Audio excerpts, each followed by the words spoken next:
Today we'll be starting with the third chapter of class 11th, that is your private, public and global enterprises. Right. In the second chapter we learned about what private sector was all about and what are the different forms in which a private sector can be organized. Right. Now let us try and first understand what is the basic difference between private sector and public sector. Right. Now let us first quickly recapitulate what was private sector all about. The first and the foremost motive of a private sector enterprise is profit maximization, right?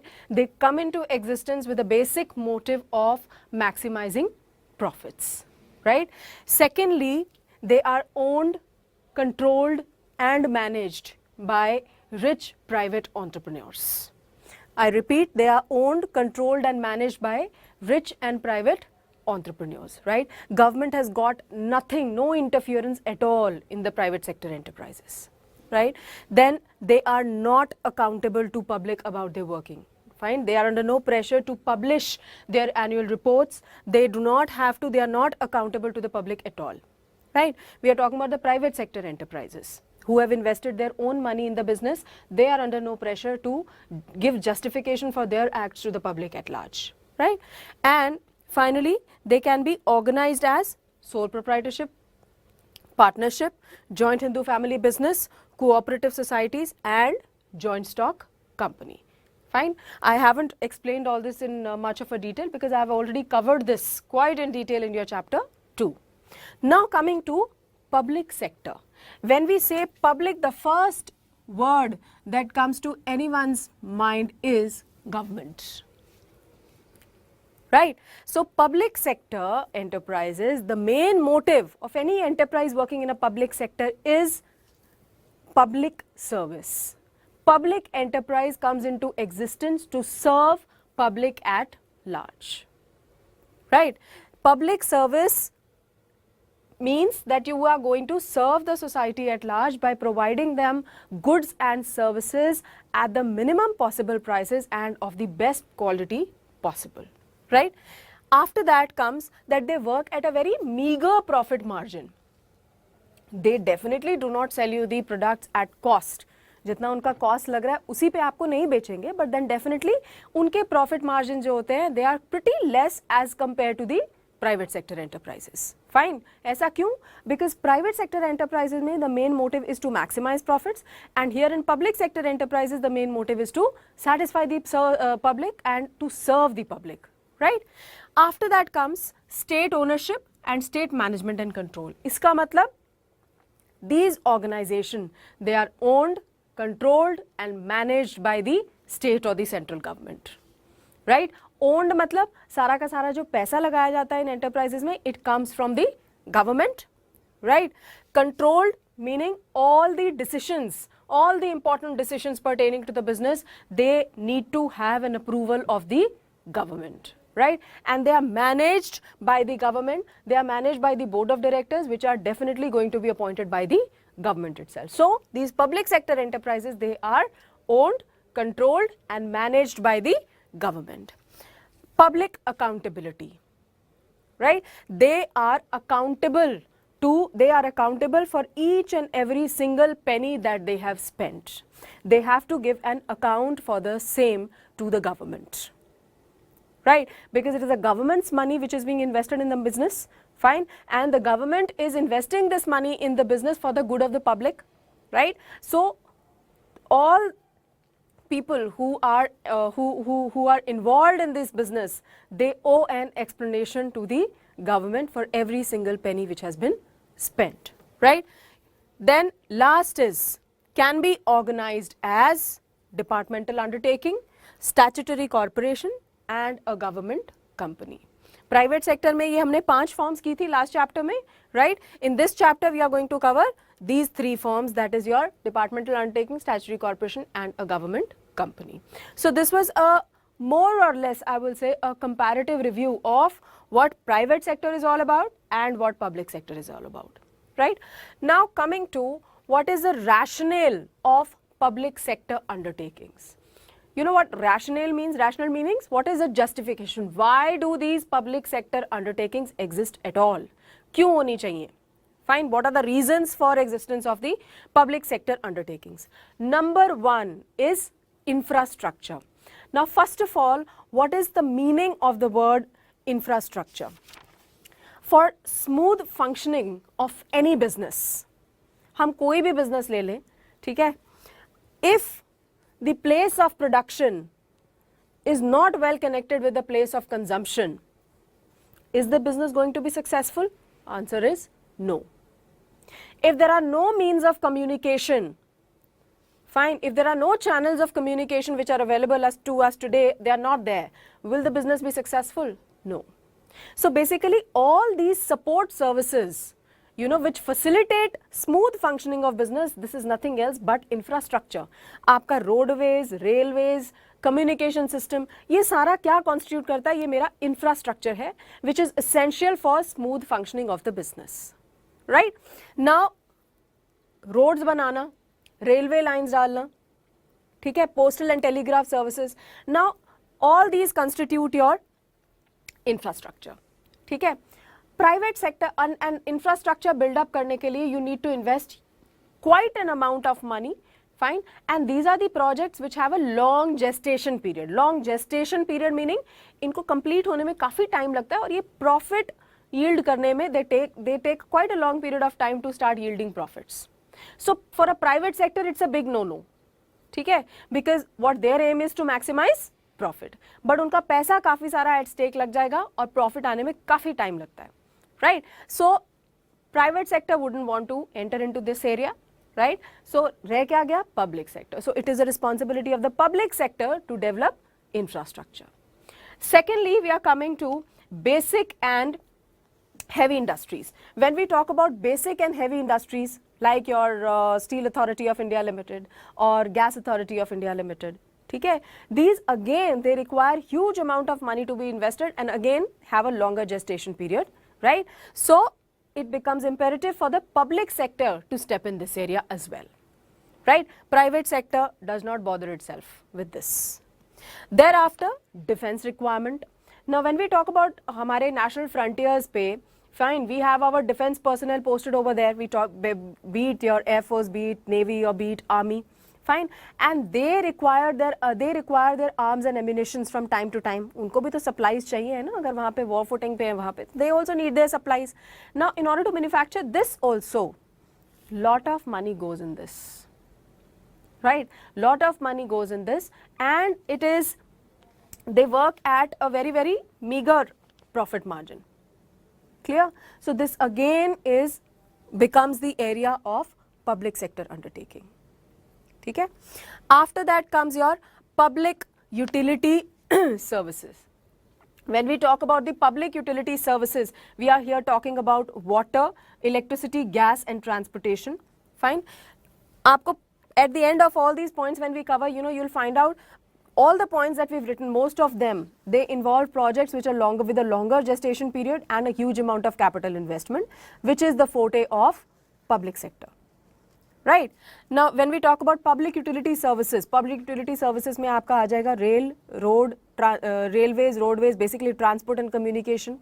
Fine, as explained earlier also, these are the projects with a longer gestation period and require huge capital investment.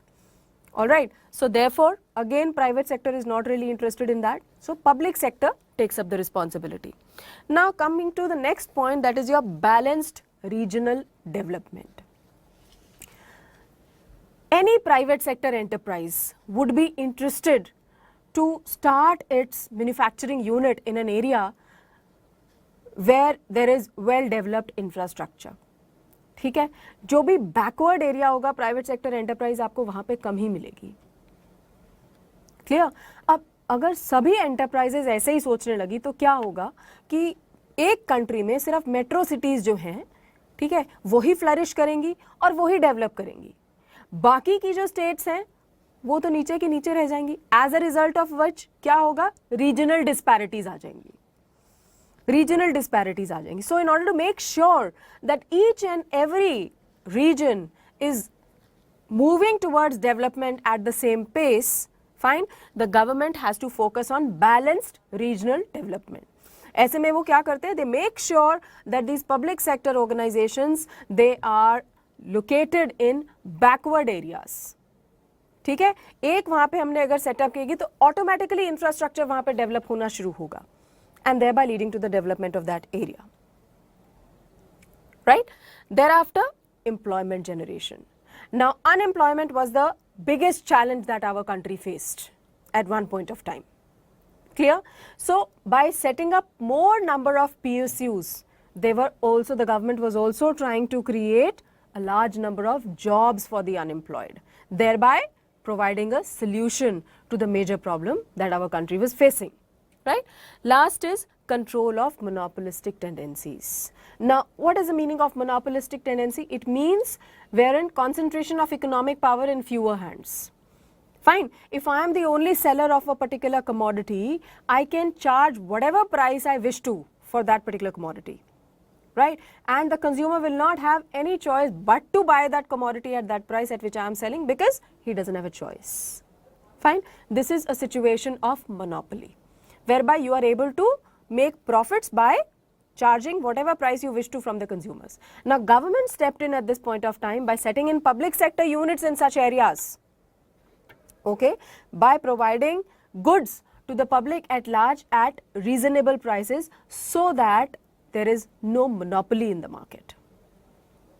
Clear? I hope I have made myself clear as to why, what is the need of having public sector undertakings, or what is the importance of having public sector undertakings. I can call it as rationale, I can call it as justification, I can call it as why public sector undertakings are required, or the importance of public sector undertakings. Right? After this we are going to cover the different forms of organizations in a public sector, that is your departmental undertaking, statutory corporation and government company. Now, let's start with the different forms of organization under the public sector. First one being the departmental undertaking. Now, a departmental undertaking, it says it's a public enterprise which is run as a part of the government department and under the direction of the minister concerned. Right? Now, examples are railways, All India Radio, Doordarshan and defense, etc.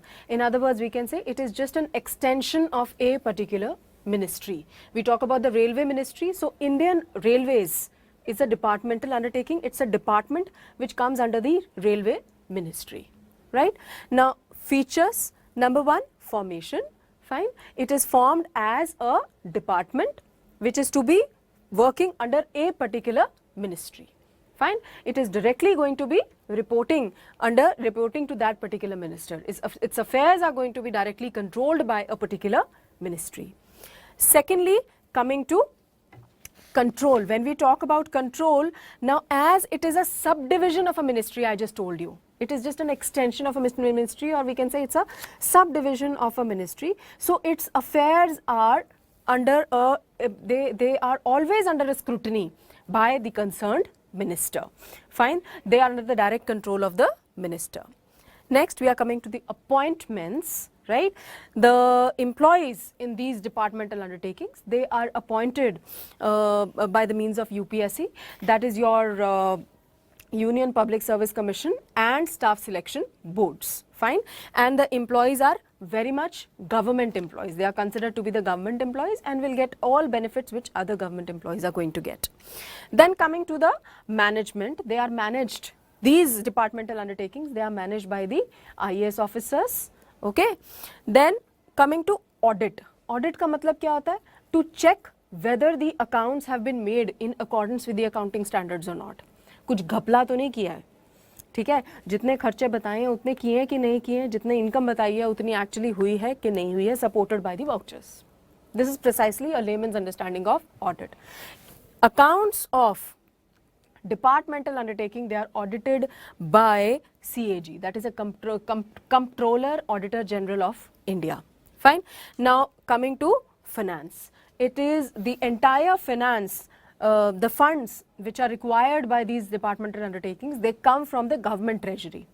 ठीक है? Government का जो एक central budget बनता है उसमें से इसको एलोकेट किया जाता है पैसा कुछ, जो कि डिपार्टमेंटल अंडरटेकिंग के लिए यूज होगा. फाइन. और जो भी ये कमाई करेगी departmental undertaking, whatever revenues they are going to earn, that again is going to be put back to the government treasury. तो इसके फंड्स आते भी गवर्नमेंट ट्रेजरी से हैं और जितना ये कमाते हैं वो भी कहाँ जाता है, government treasury, right. Thereafter administrative autonomy. They don't have any administrative autonomy because they are under a direct control of the minister concerned. Lot of government interference is there, right. Last is accountability. They are accountable to the concerned ministry, right, as their management is under the direct control of that particular minister. Fine. Now coming to the merits of departmental undertaking, we talk about ease of formation. When we talked about formation, how is it formed? It is formed by just the administrative orders of the government. Fine.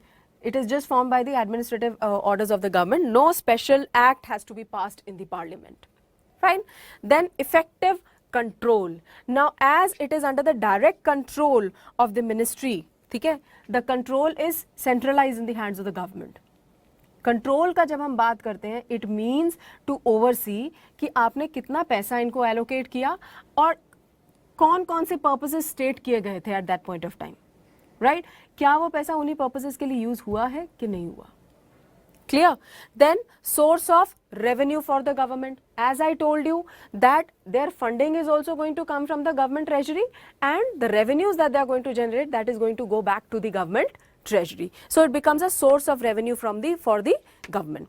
Proper utilization of the fund. Now as all the employees are well aware that they are under the direct scrutiny of the government, ठीक है, they are under a particular ministry के under उनका office आता है और उनका सारे task जो है they are under close scrutiny. So it leads to proper utilisation of funds. They know that the accounts are going to be audited by CAG, so we have to provide a proof कि हमने अगर ये खर्चा किया है तो उसका एक प्रूफ भी हम घपला नहीं कर सकते. Clear? Then decrease in tax burden on public. Now taxes क्यों बढ़ते हैं? क्योंकि गवर्नमेंट के पास पैसा नहीं है. Tax is a source of revenue for the government. Now if these departmental undertakings they are able to earn a good amount of revenue for the government, right, then there is a probability that the tax burden on the public may reduce or may not increase. That is also equally good. Then accountability. They are accountable to the government. They are accountable to the public, I should say, through the parliament, as they are established for the public interest. Fine. They are accountable for every single penny that they have spent. Now coming to there are certain demerits of departmental undertakings as well. Number one being rigidity.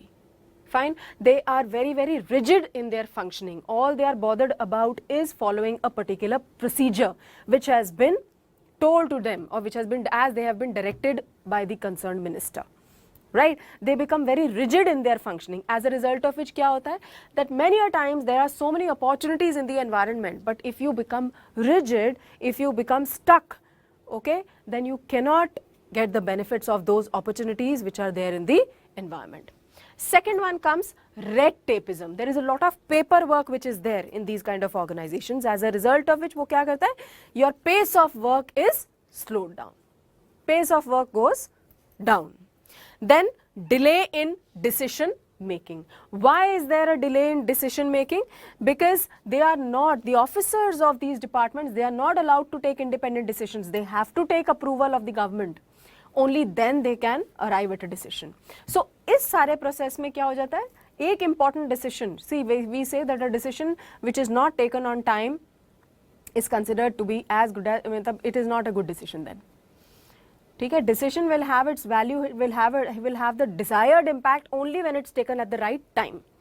उसके पहले या उसके बाद में उसका impact नहीं होगा जो सोच के हमने वो decision लिया था, right? Then there is lot of political interference, as this form of organization comes under directly the ministry, so definitely there is a lot of political interference, there is a lot of interference of the government in their day-to-day functioning.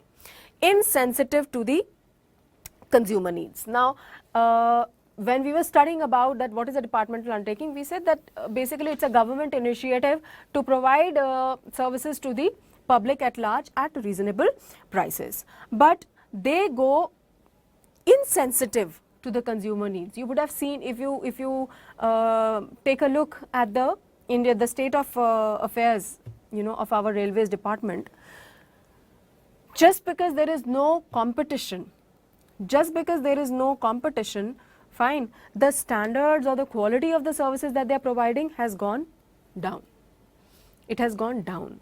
They have become insensitive to the consumer's needs. You take a look at the washrooms which are there in the railways. They are in a pathetic state of affair. They're in a pathetic state. Now, why this kind of a thing is there? Because there is no competition. There is no competition. Okay, then unable to take advantage of the opportunities, as I just told you, that is now this point, unable to take advantage of the opportunity. We can relate this point to rigidity, we can relate this point to delay in decision making, we can relate this point to lot of political interference. Because of rigidity, because of delay in decision making, because of lot of political interference, they are not able to take advantage of the good business opportunities that come their way. Clear?